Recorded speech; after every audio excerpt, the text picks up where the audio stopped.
otras especialidades como los médicos, geriatras o los neurólogos que pueden saber o conocer algunos instrumentos y saber lo que significa una puntuación.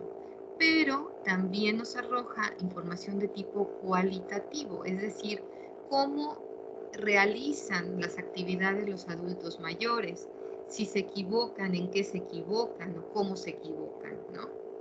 Y por supuesto, pues como psicólogos sabemos que nuestro método, ¿no?, de trabajo es la observación, es la entrevista, tanto con el paciente como con la familia para cotejar, ¿no?, datos y, por supuesto, las pruebas neuropsicológicas que nos van a permitir tratar de objetivar la sintomatología que presenta el paciente. En México, existen ya instrumentos estandarizados, también ya se mencionaba por la mañana, ¿no?, la importancia de contar con instrumentos. Yo aquí nada más les estoy presentando pues algunos para la parte cognitiva, para actividades de la vida diaria o algunas alteraciones emocionales. Pero contamos ya afortunadamente con diversos instrumentos estandarizados y que pues nos permiten tener un acercamiento como más real y claro, ¿no?, del desempeño de nuestros adultos mayores. No es suficiente, como ya lo mencionaba, con traducir un instrumento y aplicarlo, ¿verdad? Porque eso pues no se acerca a nuestra realidad. Además, nuestra población es muy diversa, muy diversa, ¿no? Y yo creo que la experiencia de diferentes colegas que están aquí, por ejemplo, en el hospital universitario de nuestra universidad, nos llega población que vive, pues que no es de la metrópoli, por supuesto, que tiene una baja escolaridad o incluso que nunca tuvo la oportunidad, ¿no?, de acceder a la educación formal. Y pues si nosotros les aplicamos instrumentos que no están estandarizados o que nada más traducimos, pues podemos estar diagnosticando equivocadamente una alteración, ¿verdad?, cuando simplemente pues ha sido falta de acceso a la educación formal. Entonces, es importante los instrumentos estandarizados.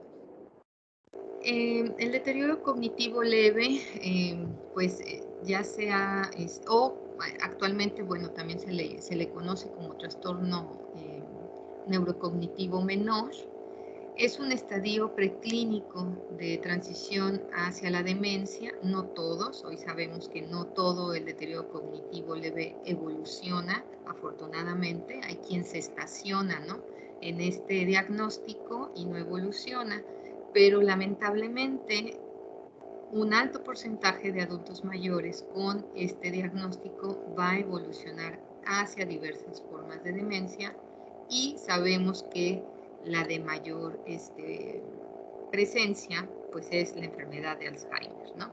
El deterioro cognitivo leve pues se ha clasificado de acuerdo a algunos autores en 4 subtipos: un deterioro cognitivo leve amnésico, cuya alteración principal pues va a ser la memoria, y bueno, aquí lo tenemos en rojito porque pues es el que tiende a transformarse o evolucionar hacia una demencia de tipo Alzheimer. Nosotros hemos realizado estudios, ahorita se los voy a presentar, con pacientes con este diagnóstico. En ese intento nuevamente de encontrar indicadores neuropsicológicos predictivos de quién puede evolucionar o quién va a evolucionar hacia una demencia. ¿Con qué objetivo y con qué propósito? Pues con el de ofrecer intervenciones, en este caso no farmacológicas, para tratar de enlentecer y ayudar a que pues esta evolución, si se va a dar, pues no sea tan rápido y en el mejor de los casos, pues que se quede ahí, que se estacione en ese diagnóstico. Entonces, los criterios, se han establecido criterios desde el punto de vista psicométricos, ¿no? En la parte cuantitativa de los instrumentos, en los que, bueno, debe haber, por supuesto, una pérdida de memoria referida por el paciente y también corroborada por un informador, y que pues se presente una desviación, 1.5 de desviación estándar por debajo de la media para su grupo de edad, pero que el resto de las funciones se conserven o estén dentro del rendimiento general normal, y que no haya afectación en sus actividades de la vida diaria. Bueno, esto es lo mismo en otro cuadro. Nosotros hicimos un estudio longitudinal. Estamos pues ya esperamos publicar pronto esta información, porque consideramos que es valiosa, pues desde meternos a hacer un estudio longitudinal. Fue un estudio a 5 años. En este participaron participaron jubilados de la universidad, que acuden a los servicios médicos del hospital universitario y que cumplían con estos criterios de inclusión, entre 60 a 90 años de edad. Cabe mencionar que, bueno, aquí presentamos la cantidad que logramos evaluar el primer año, que fue el 2013, 185, pero bueno, se hicieron más de 350 llamadas, ¿verdad? Y solo acudieron esta cantidad de pacientes, y de estos 185 pacientes, 20 cumplieron con el diagnóstico de deterioro cognitivo leve amnésico. Tuvimos una pérdida, aquí lamentablemente falleció el paciente, y para el 2018 pues concluyeron 14 pacientes de estos 19, que son los datos que voy a presentar. Sí, es una N pequeña, y desde el punto de vista metodológico pues podríamos decir que esa es una limitación, pero creo que desde el punto de vista clínico es más relevante pues lo que encontramos, ¿no?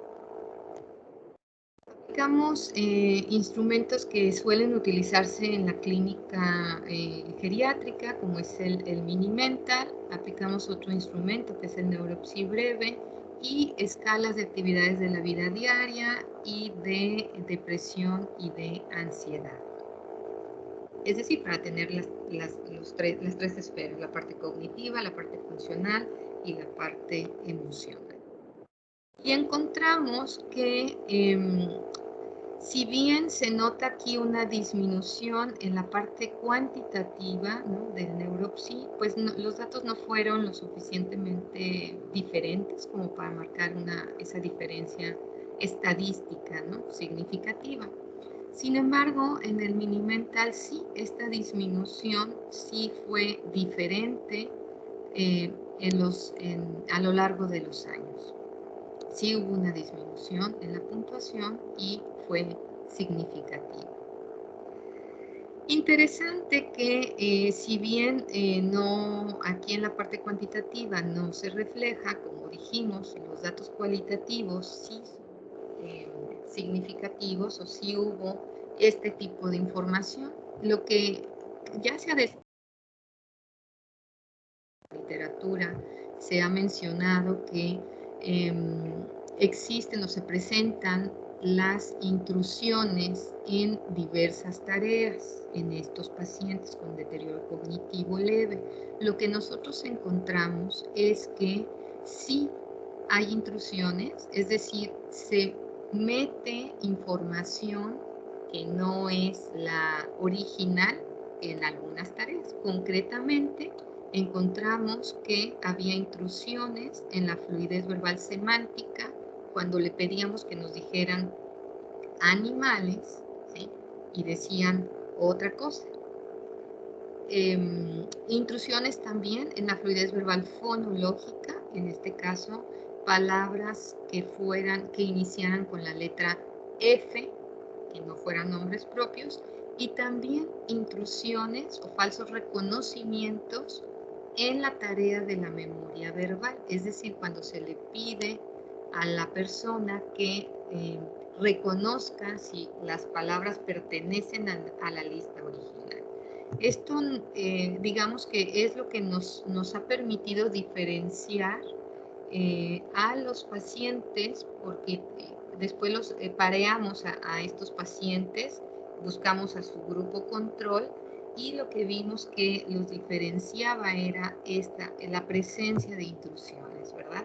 Entonces estos ya pueden ser indicadores de que se está teniendo un deterioro cognitivo o sí, se está teniendo un deterioro cognitivo. Entonces, en la evaluación neuropsicológica, o sea, lo que quiero transmitir con esto es que los datos cuantitativos son importantes, pero son aún más los datos cualitativos, es decir, el cómo ejecutan o realizan las tareas nuestros adultos mayores para poder parar antena, ¿no? Y decir, aquí está ocurriendo algo, está empezando a pasar algo. Y empezar, por supuesto, los tratamientos lo más pronto posible, o sea, no esperarnos a que esto evolucione o termine en un cuadro de demencia. La demencia, pues como todos lo sabemos, es un síndrome que implica un deterioro de la memoria, ¿no? Y de otras funciones cognitivas y que va pues impidiendo que las personas sean capaces de realizar sus actividades de la vida diaria. Sabemos que pues evidentemente no constituye una consecuencia normal del envejecimiento. Esto creo que es muy importante también transmitirlo porque muchos adultos mayores se quejan, por supuesto, de pérdida subjetiva de memoria y la mayoría, ¿no? Muchas personas suelen decirles, pues es que es normal que se te olviden las cosas porque ya estás grande, ¿no? Y yo siempre digo, no, no podemos asegurar y no podemos saber si es normal para ese adulto mayor.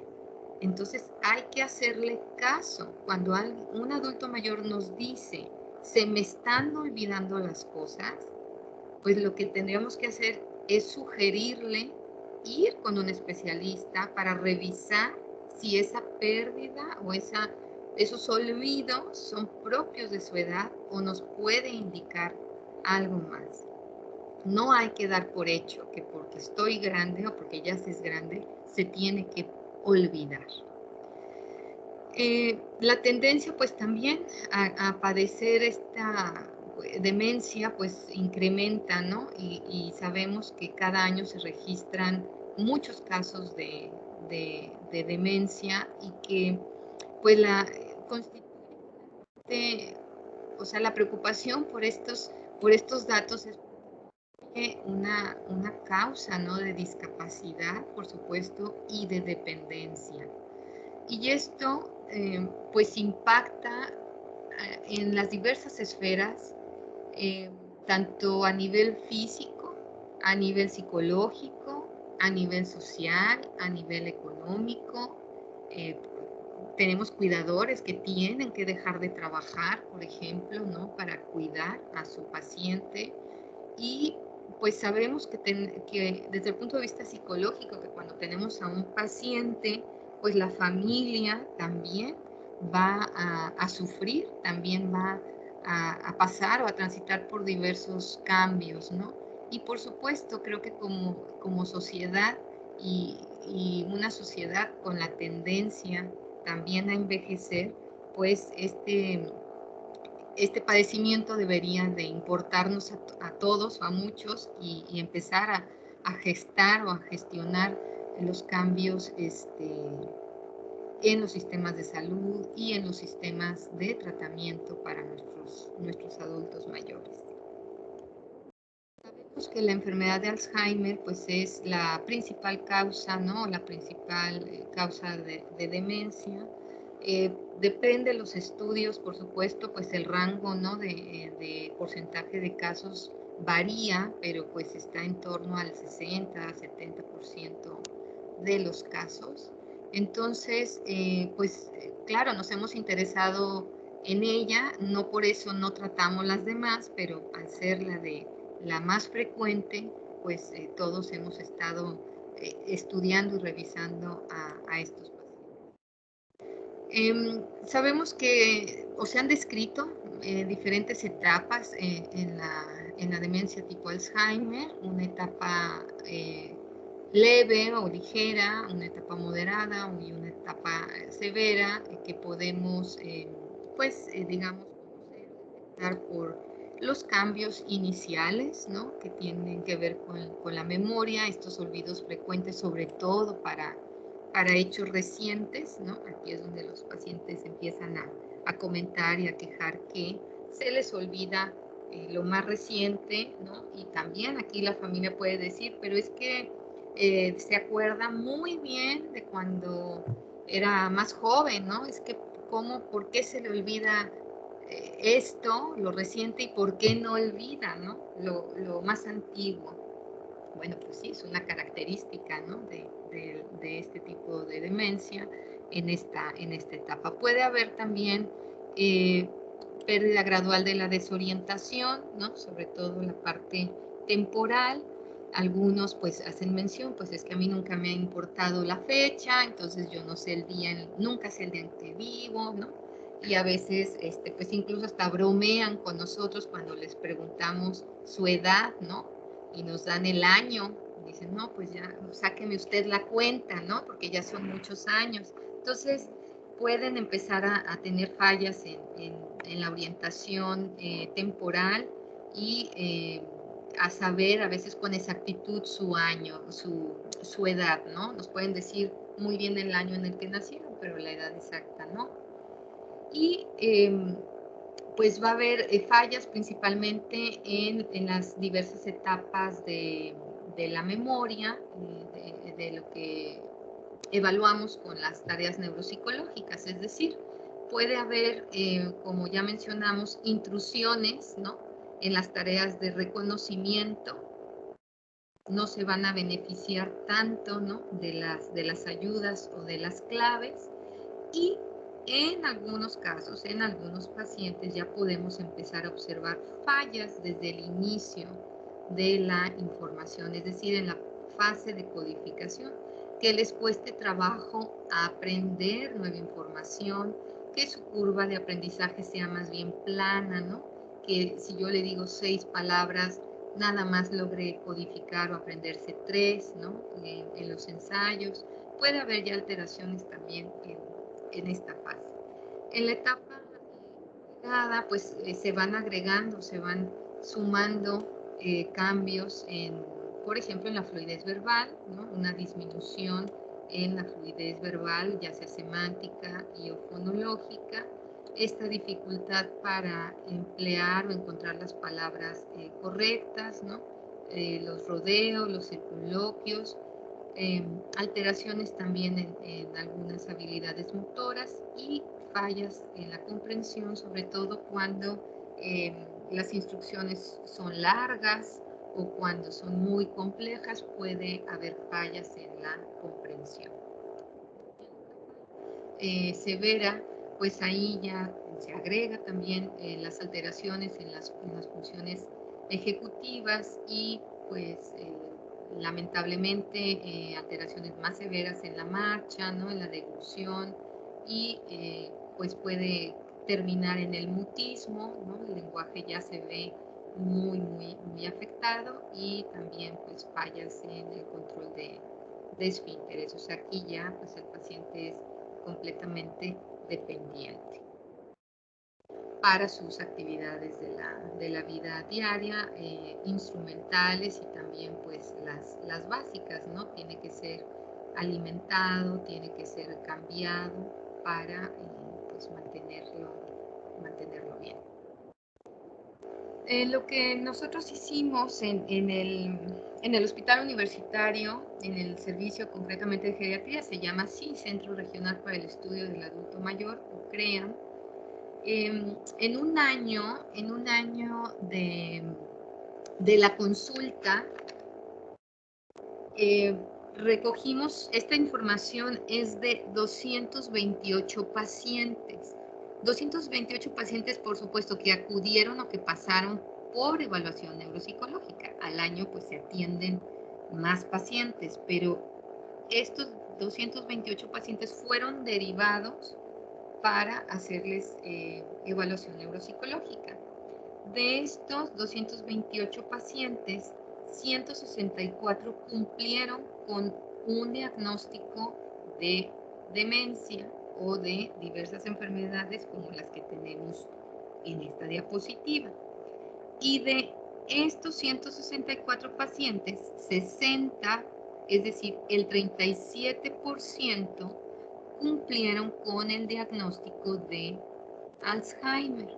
Cabe mencionar que, bueno, la exploración o la evaluación neuropsicológica forma parte, ¿no?, de toda la valoración clínica, médica que hace el servicio de geriatría. O sea que estos pacientes contaban con estudios de neuroimagen, con estudios de química sanguínea y pues que digamos, se corroboró el diagnóstico, ¿no? Entonces, estos datos pues son, por supuesto, impactantes, que de esos 60 pacientes, fíjense, el 19% nos llegó ya cuando estaba en una etapa moderada. Es decir, que ya sabemos que siempre se puede hacer algo, sí, pero es muy triste que nos lleguen ya en una etapa moderada, cuando pues también las posibilidades de intervención, tanto farmacológica como no farmacológica, pueden ser un poco más limitadas que en un estadio inicial. Solo el 5% se detectó en esta etapa y, como ven, pues el 19 y el 13% pues en etapas severas. Entonces, nosotros como psicólogos y como clínicos, pues lo que quisiéramos es pescarlos aquí, ¿no? De ser posible. Claro, no quisiéramos antes, pero quisiéramos que nos llegara aquí. Entonces, creo que esta parte sigue siendo importante, la difusión, sí, sobre todo la difusión y el conocimiento de que los olvidos pueden ser un indicador de algo. Todos estos datos, pues, por supuesto que no se han quedado nada más ahí, ¿no?, para presentarlos, sino que a raíz de este conocimiento, cada año se ofrece, el Servicio de Geriatría ofrece la campaña de memoria todos los meses de noviembre. Hacemos una campaña de memoria que tiene como objetivo, pues, la detección temprana, ¿no? Es una campaña gratis en donde se les invita a la población abierta, general, a que acuda a una evaluación gratis de la memoria para saber si le está pasando algo. Y, por supuesto, a los casos, a las personas que detectamos, pues pasan, se quedan ya en el servicio de geriatría y pasan por todos los especialistas, enfermería, trabajo social, el geriatra, el gerontólogo, nutrición, con el objetivo, pues, de tener una valoración integral y un diagnóstico temprano. También hemos participado, es un estudio con la Universidad de Bilbao y con el Instituto de Biocruces para la estandarización de 11 pruebas neuropsicológicas. Justo este año 2020 concluimos o cerramos el protocolo y ahorita nos encontramos, y el grupo de investigación ahorita de Bilbao se encuentra en el procesamiento de los datos de estos instrumentos, con el objetivo de eso, de poder contar con más instrumentos específicos, ¿no?, en esta población con demencia para poder detectar tempranamente. Entonces, como pueden ver, algunos de ustedes, por supuesto, que conocen y seguramente utilizan algunos de estos test, ¿no? Pero pensemos, por ejemplo, en un profesional de la salud. Puede ser una enfermera, puede ser el médico de atención primaria, que si nosotros le damos una prueba tan breve, tan rápida, como es la tarea de fluidez verbal, que solo requieres 1 minuto para su aplicación, bueno, serían 2, ¿no? Porque sería la semántica y fonológica, pero 2 minutos para su aplicación y cuenta ya con los datos normativos de un paciente con demencia, pues imagínense lo que ganamos en tiempo, ¿no? En tiempo para que ese paciente realmente llegue con el especialista o ahí con el médico de atención primaria empiece a tener el tratamiento farmacológico que va a requerir o que requiere, ¿no? Hay algunos que, por supuesto, de estos test, ¿no? Que son más complejos en cuanto a su aplicación y calificación, eh, que, bueno, tienen la intención de que sean utilizados por los especialistas, ¿no? En este campo, como es el test de Wisconsin o el TOM, ¿no? El Hopkins, que sabemos, pero quédense con esta idea que les acabo de transmitir. Imagínense una tarea de fluidez verbal donde le pidas, dígame todos los animales que conozca, dígame palabras con la A, con la T, con la S, y que el clínico pueda tener ahí el dato normativo y ver en ese momento, después de 1 minuto, si ese paciente está teniendo un desempeño bajo que le sugiera que algo está pasando con él. Creo que esa es la importancia y el valor de este tipo de pruebas. Por supuesto, no fue un protocolo corto, nos llevó, pues tengo que decirlo que desde el 2015 empezamos este proyecto de estandarización y lo cerramos ahora en el 2020. O sea, son estudios bien largos, bien complicados, pero bueno, hay que hacerlos, ¿no? Nos tenemos que meter a ello. Eso es en cuanto a la parte de evaluación de los pacientes con deterioro cognitivo y con demencia. O sea, el objetivo es la detección temprana y contar con instrumentos estandarizados y con normas para nuestra población que nos permitan detectarlos de manera temprana. En cuanto al tratamiento, me parece que también, bueno, ya se ha mencionado y se ha hablado de los tratamientos no farmacológicos, que es el que podemos ofrecer nosotros los psicólogos, ¿no? El objetivo es apoyar, por supuesto, y coadyuvar al tratamiento médico y mejorar la calidad de vida de las personas que tienen el deterioro, la demencia y también a sus cuidadores, a sus familias, ¿no? Ese es el objetivo. Entonces es un tratamiento integral. Lo que nosotros hacemos, o lo que se hace, pues es la estimulación cognitiva, es decir, actividades dirigidas a mejorar el rendimiento cognitivo general o bien algunos de los procesos o componentes, ¿verdad? Como puede ser la atención selectiva o la memoria episódica.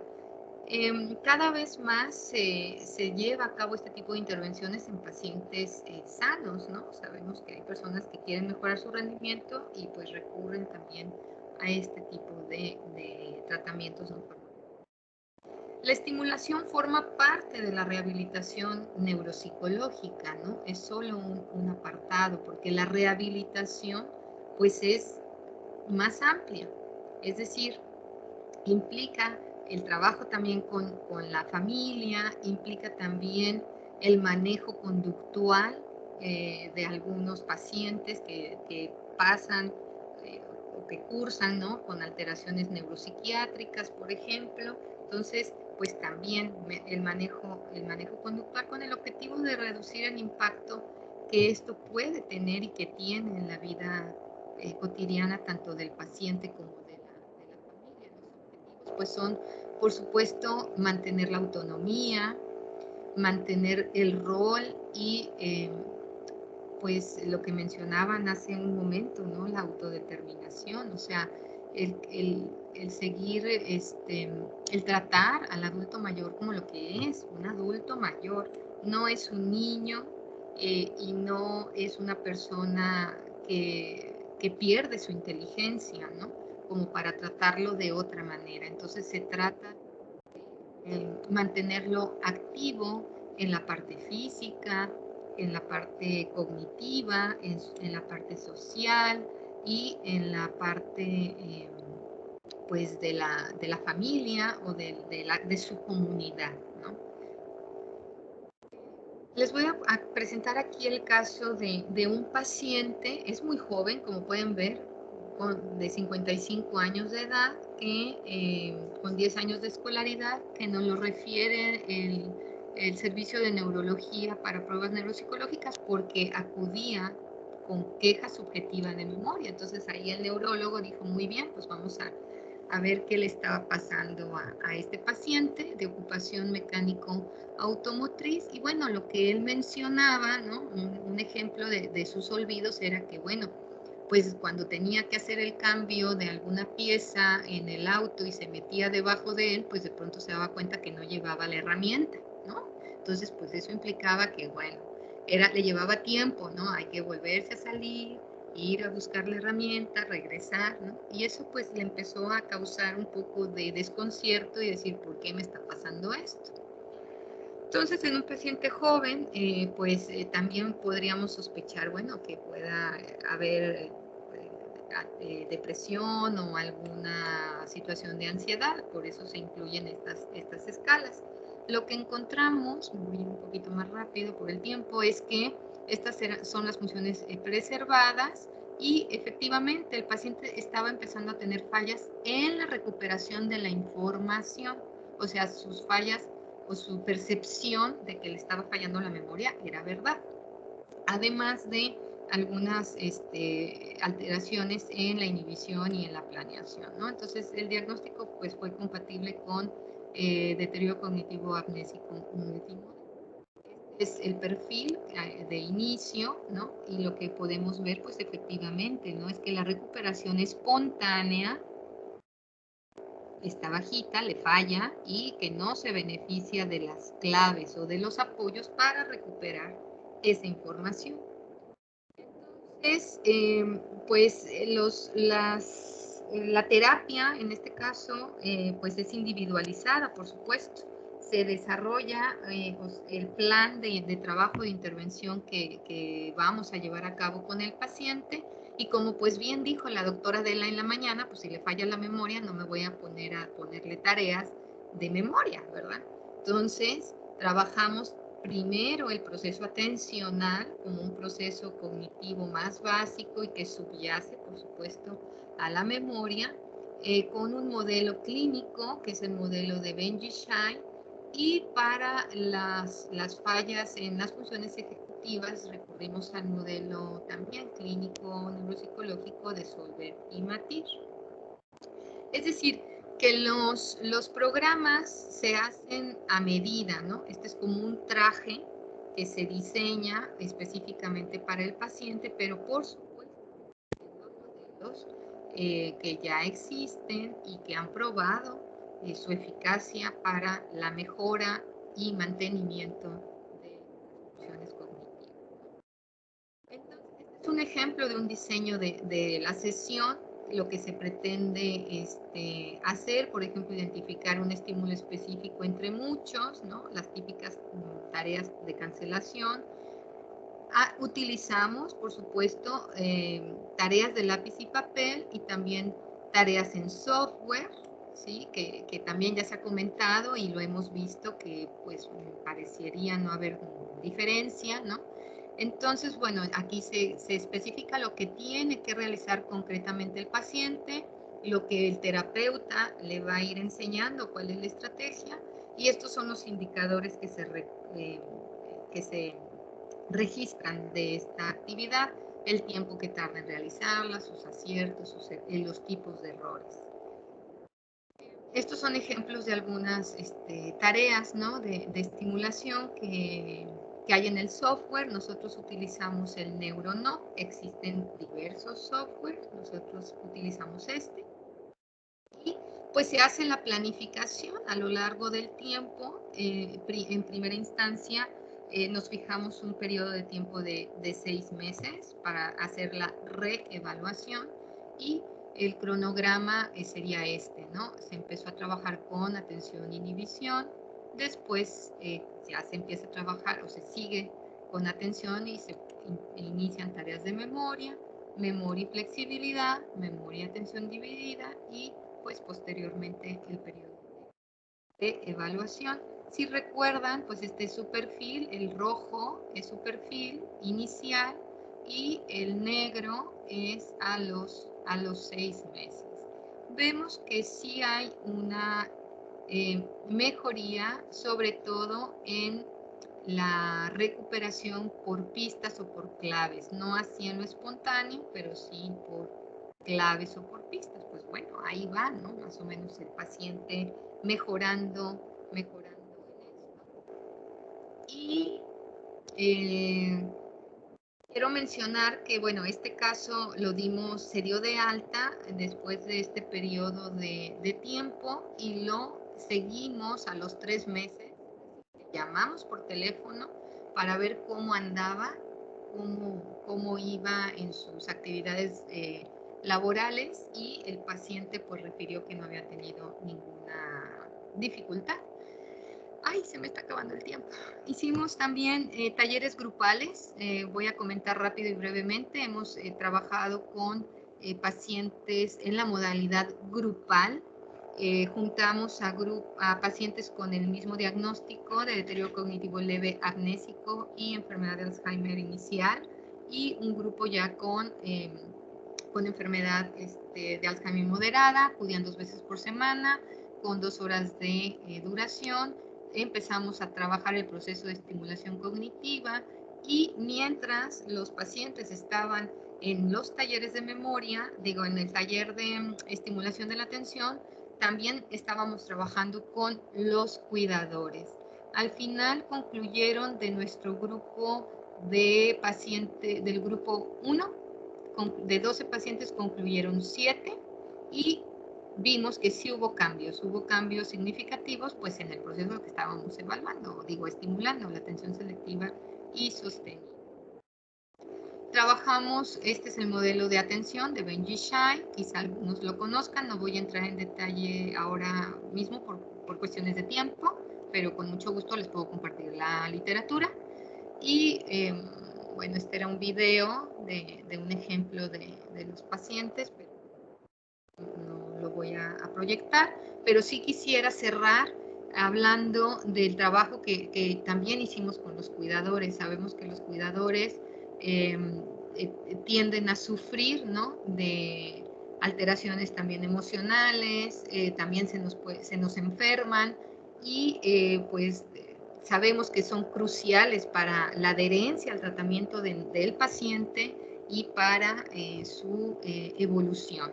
Entonces, lo que hicimos fue darles un taller de autocuidado, llamémoslo así, a 8 cuidadores de nuestros pacientes que acudían pues cuando sus pacientes estaban en el taller. Ellos tenían este tipo de intervención, lo dieron los psicólogos cognitivos conductuales.